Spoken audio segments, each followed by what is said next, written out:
Everyone, it's Emily. As a content creator who shares my life online, especially my journey of an Asian African interracial marriage on Chinese social media, this is what my comment section looks like.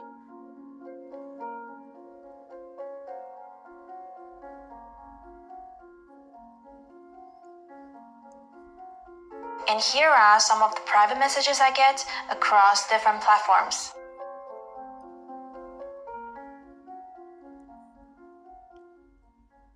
Today I want to talk about online hate, specifically online xenophobic hate. First of all, what is it like for me to face this hateful comments and attacks online? Unlike many others who also encounter negative comments online, the hate we face is much more targeted. In most cases, we haven't done anything wrong, but our mere existence, specifically as a Chinese African family, triggers disgusts and angers from a group of strangers. These people attack us with hateful words, images, comments, and private messages. The language is full of insults, slurs, graphic content that is downright disgusting, malicious, and terrifying.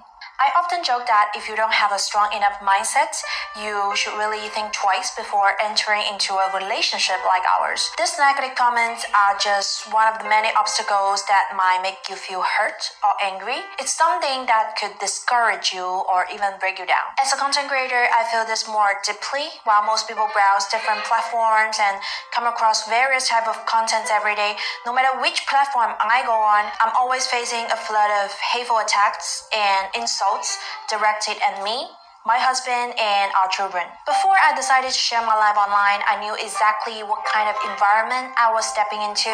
If you search anything about Africans, Black people, or Chinese African interracial marriages on any search engine in China, the results are almost always negative and filled with stereotypes. My husband, who's been living in China for over 10 years, is very familiar with all of this and is pretty chill about it now.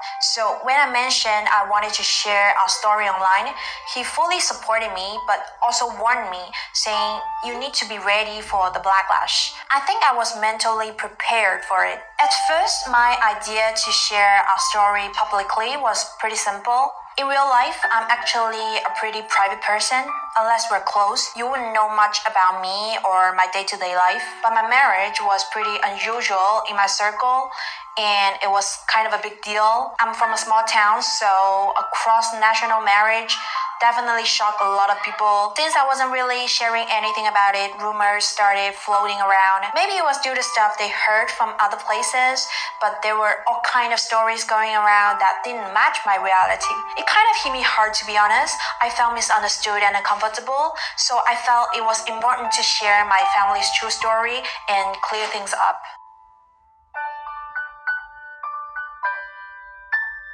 That's how you got to see a lot of the moment I've shared. And I guess it worked because I received so many kind, encouraging messages. I'm really grateful for all that love. I often look back at those moments and now they become some of the most precious memories for our family. But to be honest, during this whole process, one feeling I often had when dealing with online attacks is just helplessness.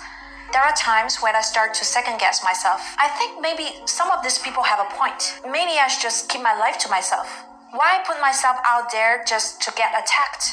I'm not a bad person. I haven't done anything wrong, so why should I be getting such vicious comments from complete strangers? So this has been my internal struggle, but throughout this process, what has helped me the most are always the positive voices. Something I honestly didn't expect. The people who've spoken up for me, who've sent me encouraging messages, who've shared their own similar experiences. They've shown me that when positivity is absent, all you see is a dark, negative word. When you're fighting alone and there's no light to be found, the world can feel so cold and indifferent. And that's exactly why I can't afford to be indifferent. I can't simply step back when people are attacking my husband and children just because of our race. If I let this hate win, if I let it push me off the internet, won't that just make this space even colder? Won't it give more power to those who spread negativity? I refuse to let this happen. There has to be a counterforce to the hate, and that counterforce is us.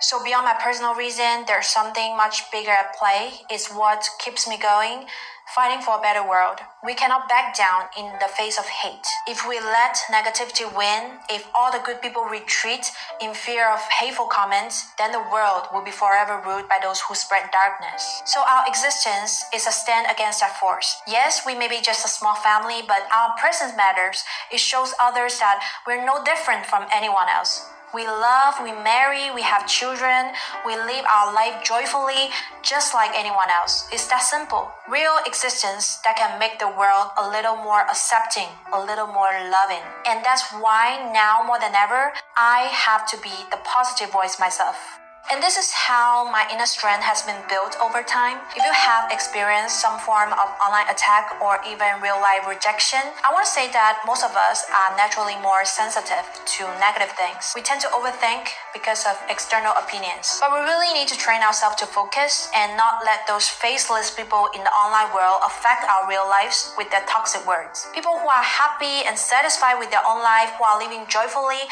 why would they throw such dirty, malicious emotions at you? They don't know you, they don't understand you, they're just looking to vent their anger on someone, and unfortunately, you happen to be in their way. So just let those pitiful people do what they want. Hopefully, after venting, they'll feel a little better. You just need to let go of the mental burden that online world tried to impose on you and go live your life. Go out and do whatever makes you happy. And here's the thing, those who spread hatred are really just a tiny, cowardly part of the world who won't even show their faces. I get over 99 plus hate messages a day online, but in real life, in China, I've never experienced anything like it. So really, there's no need to waste energy on people that will never have an impact on your life. As for the hate comments, I found the most peaceful way for me is to just think about what's best for the other person, no matter what they say. Getting into argument or fighting back only drains your energy. Instead, just let them say what they want and think to yourself, I hope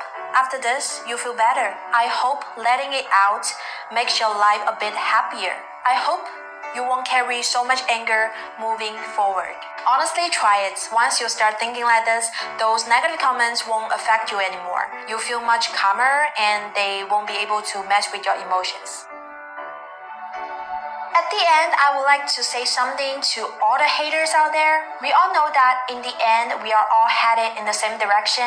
We will all die eventually. So why make life so difficult? Why let things that have nothing to do with you make you angry or bitter? Why not just be with the people you love, do things that make you happy? Don't wait until the end to realize that none of it mattered, that you've never lived a day just for yourself, for your own happiness. So how's your day going today?